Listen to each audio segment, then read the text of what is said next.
Bem-vindo de volta aqui no meu canal. Se tu for novo por aqui, prazer, meu nome é Júlia e hoje a gente vai conversar sobre as minhas leituras de junho, que inclusive eu tô bem contente pra conversar. Oi, meu amor, vem cá. Porque eu só li livros bons, tiveram alguns que foram melhores do que outros, mas nenhum livro foi ruim. Eu sinto que eu fui abençoada pelos deuses da literatura esse mês. O primeiro deles se chama Slewfoot, do Brom. Ele não tem tradução pra português ainda. Ele me deixou um pouco tonta com as mudanças de tema que vão acontecendo ali na história, porque ela começa de um jeito e as coisas vão evoluindo e vira outro tipo de história e vão evoluindo e vira outra coisa e é uma bagunça meio assim. O princípio dessa história é que a gente tá seguindo uma moça que ela vive nos anos 1600 e bolinha e ela é uma bruxa. Só que ela vive numa cidade, num vilarejo, na verdade, porque nessa época não sei nem se chamava cidade, mas esse vilarejo onde ela mora, as pessoas são super religiosas e, obviamente, não são a favor de bruxas, então ela tem que dar uma escondida nisso. Só que ao mesmo tempo que ela tá lidando com essas coisas, tem um ser, esse tal de Slewfoot,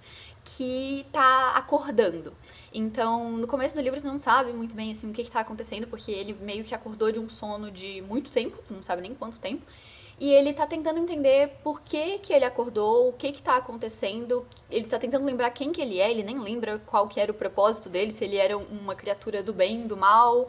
E no fim das contas, a vida desses dois personagens vai acabar se entrelaçando. E daí é que eu falo que essa história vira coisas que eu não tava esperando. Porque eu tava esperando uma história meio parecida com aquele filme A Bruxa, em que também se passa num lugar meio remoto, assim, não tem tantos personagens e tem essa questão da bruxaria acontecendo. Mas a história vai evoluindo pra outras situações que eu não tava prevendo.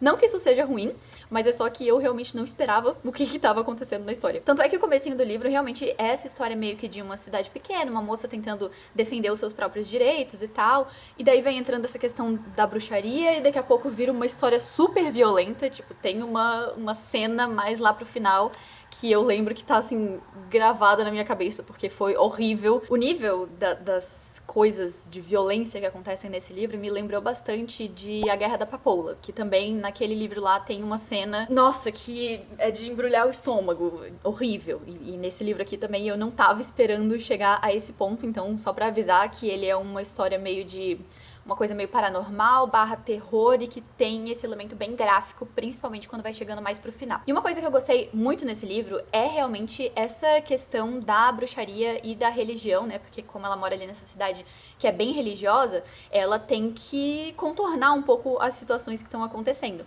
E eu gostei porque esse livro, ele dá umas cutucadas na religião, mas sem necessariamente, tipo, julgar a religião das pessoas ou falar que isso é certo, que aquilo é errado.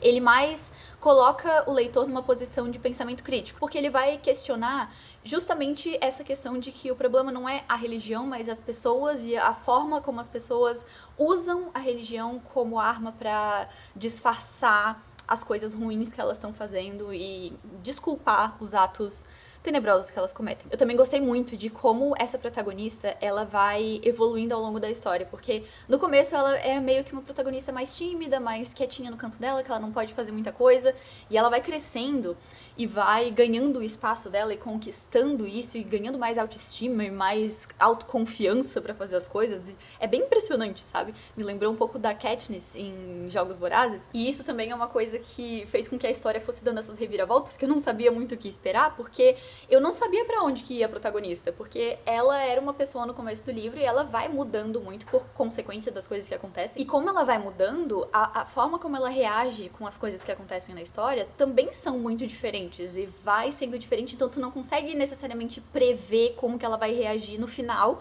porque é muito diferente de como ela reagiria no começo da história. Isso eu gostei bastante. A única parte ruim é que realmente ele não tem tradução pra português ainda, e eu acho que não é dos livros mais fáceis pra quem tá começando a ler em inglês, justamente porque ele é meio que uma fantasia. Tem várias palavras inventadas e, além disso, ele se passa em 1600 e pouquinho. Então tem bastante desse inglês mais antigo que não é a coisa mais fácil pra quem tá começando, porque quando tu vai aprender o inglês agora, tu usa um vocabulário diferente, até a gramática é diferente.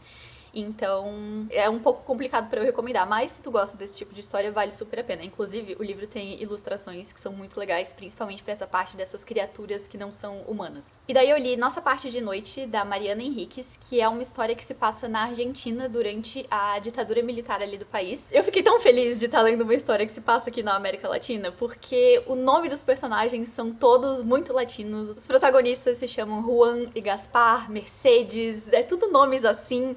Tem muito da cultura da nossa América Latina. Eles falam de doce de leite, falam de Brasil, falam de cantores brasileiros, Caetano Veloso, Rio de Janeiro, sabe?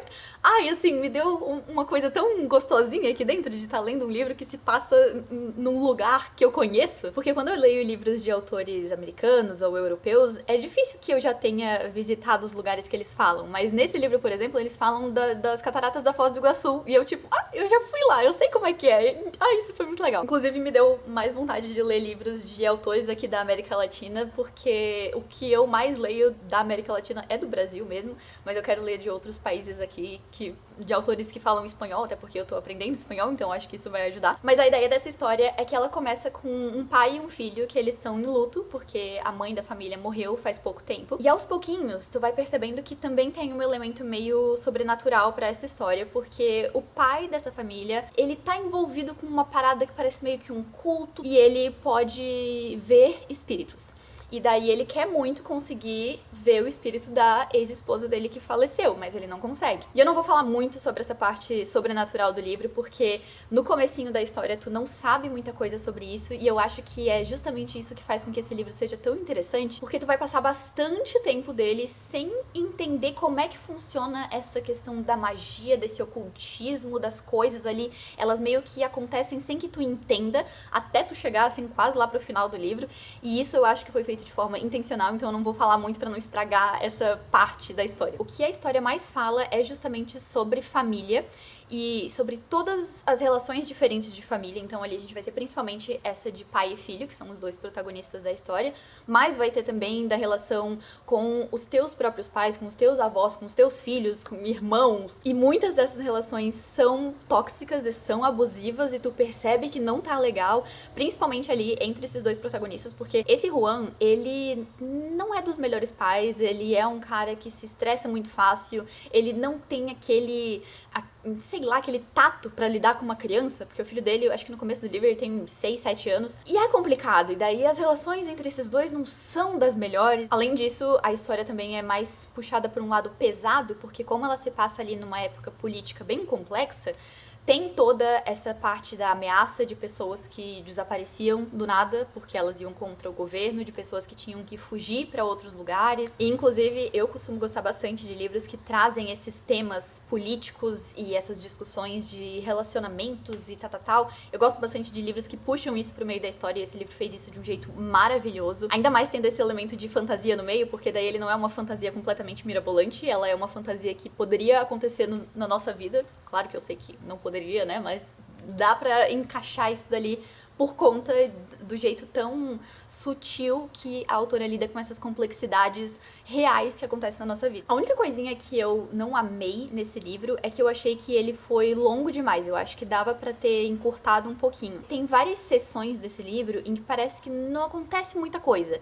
Tu vai meio que vendo o dia a dia desses personagens, e isso é muito bom porque tu vê realmente essa relação entre eles e essas dinâmicas e toda essa complexidade, tu vai entendendo mais sobre esses rituais e tal. Só que tem algumas partes do livro que parece que realmente nada acontece, que se eu fosse fazer tipo assim um resumo de 30 páginas ali, não aconteceu nada que vá progredir ali na narrativa. Foram só cenas de construção e desenvolvimento de personagem mesmo. E sinceramente eu acho que isso foi mais da expectativa que eu tinha em relação ao livro do que uma crítica ao livro em si. Eu acho que se eu lesse esse livro já sabendo que ele tem essas partes mais calmas e que ele não tem um ritmo tão acelerado, eu não esperaria isso do livro, e daí eu teria ficado mais feliz. Tanto que eu quero ler outros livros dessa autora, porque a escrita dela é muito boa, é um tipo de história de de terror, suspense, com esses temas complexos que eu gosto, então tô ansiosa pra ler outras coisas dela, principalmente porque são coisas que se passam aqui na América Latina, e eu gostei demais de ler esse tipo de história. E daí eu li Orgulho e Preconceito pela primeira vez, eu fiz inclusive um vlog de leitura lendo esse livro pela primeira vez, que eu já tinha assistido o filme uma vez só, e daí agora finalmente eu li o livro. E gostei muito. Eu acho que era óbvio que eu ia gostar, porque esse livro é completamente a minha cara. A escrita da Jane Austen é muito gostosa de ler. O senso de humor dela eu achei maravilhoso. Os tipos de reflexão que ela traz pra história, que na maior parte do tempo são coisas que são relevantes ainda hoje, não só em 1800, quando ela escreveu esse livro, mas que ainda hoje fazem sentido. Vocês sabem também que eu adoro livros com personagens que não são perfeitinhos, então eu adorei muito eles aqui nesse livro, porque todos eles têm alguma característica chata. Como o título do livro fala, alguns são muito orgulhosos, outros são preconceituosos, alguns são meio mesquinhos, eles são todos assim meio complexos. E isso, na minha opinião, faz com que esse livro seja tão engraçado e tão viciante, porque justamente eles parecem pessoas reais. Me lembrou, inclusive, dos livros da Emily Henry, que é um romance, só que os personagens são mais realistas e a história, além de ter o romance, tem mais um monte de coisa misturada ali no meio. Então, gostei muito desse livro. Eu vou deixar o meu vlog de leitura linkado aqui embaixo, se tu quiser ver mais das minhas opiniões, mas de forma geral, gostei. Meu único arrependimento é não ter lido esse livro antes, e eu quero ler as outras coisas dessa mulher. O próximo livro, na verdade, eu escutei em forma de audiolivro e ele se chama Não Conte a Ninguém, do Harlan Coben. Esse é o primeiro livro do Harlan Coben que eu leio. Eu já tinha ouvido muita gente falando sobre ele, porque ele é um escritor de mistério / suspense super popular, mas eu ainda não tinha lido nada dele e agora eu entendo por que os livros dele são tão populares, porque realmente a escrita dele é muito viciante. É aquele estilo de livro de suspense mesmo, que uma reviravolta acontece a cada página praticamente, e enquanto tu recebe a resposta pra uma pergunta que tu tinha, tu tem mais 5 perguntas surgindo agora e tu fica precisando continuar a leitura porque tu não tá entendendo nada, mas tu tá curioso. Nesse livro tudo começa com um cara que perdeu a esposa 8 anos atrás, ela foi assassinada, foi todo um caos assim, de um serial killer e tal, mas daí agora, no presente, 8 anos depois, ele tá recebendo um e-mail que aparentemente é dessa esposa dele que morreu 8 anos atrás e que já foi enterrada, que o caso já tá todo resolvido. E o e-mail parece ter sido enviado por ela porque tem algumas frases e algumas coisas que só ela sabia, que só o casal sabia no caso. Então ele começa a suspeitar que ela talvez esteja viva e aí a história começa a se desenrolar. Mas eu posso te prometer que isso seria como se eu fosse te falar que a história de Harry Potter é só de um monte de alunos no internato. Sem que eu te dissesse que também tem todo um elemento de magia acontecendo, sabe? Porque essa sinopse do livro, ela é uma sinopse bem compacta, bem assim, das primeiras páginas mesmo. E é o que eu acho que é importante tu saber, é só isso mesmo, porque aí tu vai vendo e a coisa começa a aumentar e começa a virar mais complexo e começa a surgir mais personagem e tu vai ficando assim, gente, mas o que tá acontecendo aqui? E na minha opinião, a escrita desse autor, ela é perfeita pra esse tipo de livro porque ela não tem nada de firula, sabe? Ela não tem, assim, nossa, uma escrita super poética, cheia de reflexões e comentários sociais e tá. Ela é uma escrita bem direto ao ponto mesmo e que é ótimo pra esse tipo de livro porque não tem enchição de linguiça enquanto tu quer descobrir um monte de coisa que tá acontecendo, o autor vai lá e te fala, vou te explicar agora, em vez de ficar floreando com um monte de coisa. Eu amo livro que fica floreando, mas pra especificamente livros de mistério e suspense, esse tipo de escrita é o que me entrega o que eu quero, que é uma história viciante. E pronto, que é só isso. Tanto é que eu gostei muito de ter ouvido o audiolivro desse livro, porque como ele não tem nada, assim, muito de escrita floreada pra eu ficar fazendo anotações, que eu amo fazer, ele foi bem tranquilo de escutar em audiolivro, e eu acho que a escrita desse autor e o tipo de história que ele conta, eu sinto que é muito aquele tipo de livro que é ótimo pra tu ou sair de uma ressaca literária, porque as coisas vão acontecendo muito assim, e tu não vai ficar entediado com a leitura. Ou eu também acho que ele é muito bom pra depois que tu lê um livro, tipo, muito pesado, ou um livro muito grande, ou uma coisa assim que tu, sabe, que fica aquele peso? Esse livro é bom pra tu fazer, tipo assim, a transição, pra não passar de um livro pesado pra outro livro pesado, ou de um livro gigantesco pra outro livro gigantesco, daí tu usa esse de transição ali. E particularmente eu acho que eu vou ler outros livros desse autor desse jeito, sabe? Usando ele como transição entre leituras. Inclusive, se tu já tiver lido algum livro desse autor, me conta aqui embaixo qual outro tu sugere que eu leia a seguir. Aí eu reli Os Sete Maridos de Evelyn Hugo, da Taylor Jenkins Reid. Eu amo esse livro aqui. Ele foi o primeiro livro que eu li da Taylor Jenkins Reid. E até hoje ele é o meu favorito. Eu já li vários outros livros dela, mas esse aqui ainda não chegou nenhum aos pés dele. Eu sou apaixonada pelos livros dessa mulher porque, na minha opinião, tem 3 coisas que um livro tem que ter. Ele tem que ter bons personagens. Os personagens aqui são maravilhosos. São todos errados da cabeça, são todos problemáticos, mas na minha opinião isso são personagens maravilhosos. Tem que ter uma boa escrita. A escrita dela é incrível. Eu destaquei um monte de frases aqui, tem um monte de coisa poética nossa, maravilhosa. Amo a escrita dela. Por exemplo, pra mim aqui, no finalzinho do livro, tem uma frase que é a minha motivação de vida. Se eu for capaz de deixar esse mundo um pouco mais seguro e um pouco mais fácil para aqueles que vierem depois de mim, bom, então acho que tudo vai ter valido a pena. Pra mim é isso, entendeu? É esse o lema que eu uso na minha vida, basicamente. Mas além de ter personagens incríveis, além de ter uma escrita maravilhosa, a história também é muito boa. Assim, se tu não conhece esse livro ainda, é sobre essa mulher que casou 7 vezes. E só com essa premissa já é tipo assim, meu Deus, a Mona conseguiu casar 7 vezes? Ela teve 6 divórcios? Ou ficou viúva, não sei o que aconteceu, mas assim, 7 vezes, mulher? Por quê? E a história foi inspirada na Elizabeth Taylor, porque a Evelyn também era uma atriz dos anos 60, 70, 80, acontece assim ao longo de várias décadas. Então o livro fala sobre tanto esse glamour de Hollywood, do cinema, da fama e dinheiro, popularidade, mas ele também fala sobre alguns quesitos mais de tipo crítica social dessa época, que as coisas não eram maravilhosas, principalmente no caso da Evelyn, ela era uma mulher nesse mundo que era dominado por homens. Ela também é cubana, então ela tem essa característica de ser latina e os Estados Unidos não eram um país mais receptivo para pessoas de fora. Tem um monte de questões que vão acontecendo nesse livro. E uma coisa que eu amo dos personagens desse livro é que tu sabe certinho como que eles vão reagir em frente a certas coisas que vão acontecendo na história. Porque eles são construídos de um jeito tão bom, tão perfeitinho, que quando acontece alguma coisa na história, tu consegue muito bem visualizar, tipo, tal personagem vai ficar com ciúme, tal pessoa vai reagir assim, fulana vai ficar com raiva. Tu sabe muito bem o que vai acontecer, porque a escrita e a descrição de personagens da Taylor Jenkins Reid é muito detalhista. Como se tu já conseguisse prever o futuro enquanto tu tá lendo, sem que tu necessariamente tenha algum spoiler. Eu gosto muito também do tópico da sexualidade feminina que tem nesse livro, porque, anos 60 não era uma época em que esse tipo de tópico podia ser comentado abertamente, mesmo pra Evelyn, porque ela é um sex symbol da época, sabe? Nossa, ela é linda, maravilhosa, gostosona, só que ainda assim, quando ela mostra esse lado mais sexual dela, aí não é bonito. Aí já é tipo assim, então não. Eu amo muito esse livro. A única coisinha que eu não adoro nele é que, além de ter essa história da Evelyn, que é essa mulher que casou 7 vezes, a história é contada por essa outra mulher, que é a Monique, que é a jornalista que tá escutando a história da Evelyn e que daí vai escrever a biografia dela. E as partes da Monique...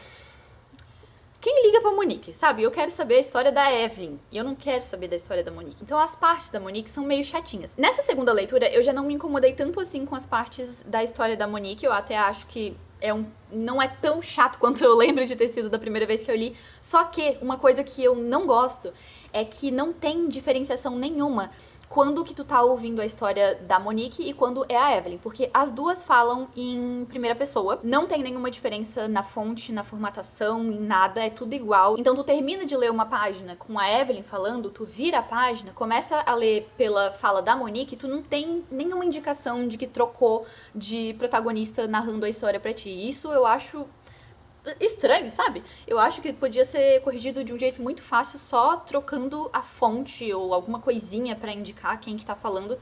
Mas realmente é só esse detalhezinho que eu vou reclamar pra ser uma pessoa chata, porque de resto é um livro favorito, amo muito isso daqui. E é isso, tô ansiosa pra adaptação de filme, um pouco nervosa também, mas tentando ser otimista. E o último livro que eu li, eu fiquei um pouco, assim, na dúvida de se eu gostei dele ou não.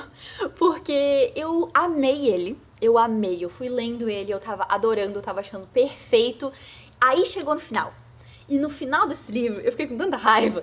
Eu tava assim, ó, tipo, com vontade de chacoalhar os personagens e pegar a autora e falar pra ela assim, ó, por que tu fez isso comigo? Eu não gostei do final do livro, mas eu terminei de ler esse livro numa noite, daí na manhã seguinte eu comecei a pensar que o problema não é que eu não gostei do livro, ou que eu não tenha gostado do final do livro, é que o final do livro não me entregou o que eu queria. Aí eu fui, sabe, assim, matutando as coisas aqui na minha cabeça. Eu acho que eu esqueci de falar o nome do livro, né? Mas é Cleopatra e Frankenstein, da Coco Mellors, acho que é o nome dela. Esse livro mais parece uma coleção de contos, porque cada capítulo é um momento da vida desse casal. Então tu vai ter como eles se conheceram, o casamento deles, uma briga aleatória, o momento em que ele conheceu a família dela. São esses momentos, assim, da vida deles. E particularmente eu acho que cada um desses momentos funciona como se fosse um conto, porque eles têm um começo, meio e fim. Cada capítulo tem um objetivo do que tá acontecendo, do que vai desenrolar ali, e chega no final e tem uma certa conclusão. E eu gostei muito disso. A escrita dela também, divina, maravilhosa. Inclusive tem uma frase que não é nem do livro, é dos agradecimentos, e a última frase do livro, e ela fala basicamente, ela tá agradecendo ao marido dela, falando tipo assim, obrigada por ter casado comigo e obrigada por ser o tipo de pessoa que me dá uma história que eu não poderia escrever porque eu não ia ter a menor graça, porque a nossa história de amor não é cheia de eventos e brigas que acontece nos livros de romance. E eu achei isso, assim, simplesmente maravilhoso. Tem uma outra parte no livro em que ela fala que o amor não é essa coisa de tu se sentir como se tu tivesse, sabe? Nossa, iludida e maravilhosa, e tu tá lá nos céus. Não, o amor é tu botar os pés na terra mesmo. E é aquela pessoa que te segura e te mantém aqui estável. Eu amei a escrita dessa mulher, o jeito que ela fala sobre a vida, o tipo de reflexão que ela tem do mundo. Adorei tudo isso. Aí chegou no maldito final e eu tava assim... Porque esse livro, ele também tem personagens daquele tipo meio fora da casinha, que fazem um monte de merda, que fazem tudo errado, que tu quer entrar no livro e falar, não faz isso, que essa é a pior escolha que tu podia fazer nessa vida, e eles vão lá e fazem ainda pior. Me lembrou muito dos personagens da Taylor Jenkins Reid, dos personagens da Sally Rooney, me lembrou bastante desse livro aqui, inclusive, Nós Dois Sozinhos no Éter, da Olivia Blake, que inclusive foi um dos meus livros favoritos do ano passado, porque também tem esse tipo de personagem, lida com saúde mental, lida com um monte de coisa arada assim. Só que, sendo bem sincera, eu queria que esse livro tivesse um final feliz pra todos os personagens. E ele não tem. Alguns personagens têm um final um pouco mais feliz do que outros, alguns simplesmente acabam no fosso, na vala. Mas, o meu coração de pessoa acostumada com livros que me entregam o que eu quero, eu me senti uma criança birrenta quando eu terminei de ler esse livro, porque chegou no final e eu fiquei assim... Não era isso que eu queria. Eu queria. Por isso que esse livro me deixou confusa, porque o fato de eu ter chegado no final e ter ficado com raiva é culpa minha, completamente minha, das minhas expectativas que eu inventei da minha cabeça de que esse livro seria uma coisa com um final um pouco mais do jeito que eu queria, e não foi. Se eu tivesse entrado nesse livro com zero expectativas, talvez as coisas tivessem dado melhor pro meu lado. Por isso que eu tô falando que se tu for ler esse livro, assume que tu não vai ficar feliz com o final. Daí talvez tu não se frustre do jeito que eu me frustrei. Por causa disso, até, eu demorei pra me decidir sobre se eu tinha gostado do livro ou não, e pra decidir que tipo de nota que eu daria pro livro, porque eu realmente gostei muito dele, até chegar nesse final e daí eu ficar assim... escritora desgraçada. Mas no fim das contas... Uma das coisas que eu mais valorizo nos livros que eu leio, de ficção no caso, é que os livros me façam sentir alguma coisa. Pessoalmente, eu prefiro que um livro seja ruim, que eu tenha ranço dele, que eu ache ele uma porcaria, do que um livro que seja entediante e que não me faça sentir nada, e que eu começo o livro, termino o livro e tanto faz, sabe? E esse livro me fez sentir um monte de coisa. Nossa, me apaixonei com os personagens, eu fiquei com raiva, eu ficava frustrada, eu tinha vontade de entrar e bater em meia dúzia dessa gente, e daí ia passando o livro e eu ficava tipo assim, eu acho que o fulano não é tão ruim assim, né? Tipo, eu me pegava passando pano pra personagem que no primeiro capítulo eu ficava com raiva. Então, me frustrou muito, me frustrou pra caramba. Mas, ainda assim, eu gosto que os livros me façam sentir alguma coisa, me mostrem que eu tô viva. Por isso eu gostei bastante dele. Mas eu não posso recomendar esse livro sem falar que ele é extremamente frustrante. Se tu gosta de livros tipo da Sally Rooney, da Taylor Jenkins Reid, livros que não tem um final exatamente do jeito que tu vai ficar feliz e tal, daí eu recomendo que tu leia esse livro e não se importa se chegar no final e tu fica pensando... que tu queria ler uma fanfic com um final diferente, porque esse negócio não foi muito agradável pro teu coração. Agora, se tu não curtir muito esse tipo de coisa, passa longe desse livro que tu não vai gostar. Esses, então, foram os livros que eu li no mês passado. Sinceramente, que nem eu falei, foram só livros bons. Tem alguns aqui que eu gostei mais, tem alguns que eu gostei menos, alguns que me frustraram, mas, de forma geral, foi um mês maravilhoso. Eu gosto quando eu tenho esses meses em que eu só leio o livro que me agrada e que eu fico assim, realmente, eu gosto de ler. Porque tem meses que eu pego uns livros que parece que a coisa não vai e que eu fico ali patinando em cima do livro, ou que a história é ruim e eu chego no final e eu fico assim, será que eu gosto de ler mesmo? Porque... Mas não, eu realmente gosto de ler, só que as minhas seleções às vezes não são das mais inteligentes. Se tu já leu algum desses livros que eu mencionei aqui, me conta o que tu achou aqui embaixo, se tu gostou, se tu não gostou, se ficou com raiva também. Mas muito obrigada por ter assistido até aqui, não se esquece de curtir o vídeo, por favor, e se tu for novo por aqui, se inscreve no canal, eu faço vídeos toda semana falando sobre livros, leitores e literatura, e eu te vejo no próximo.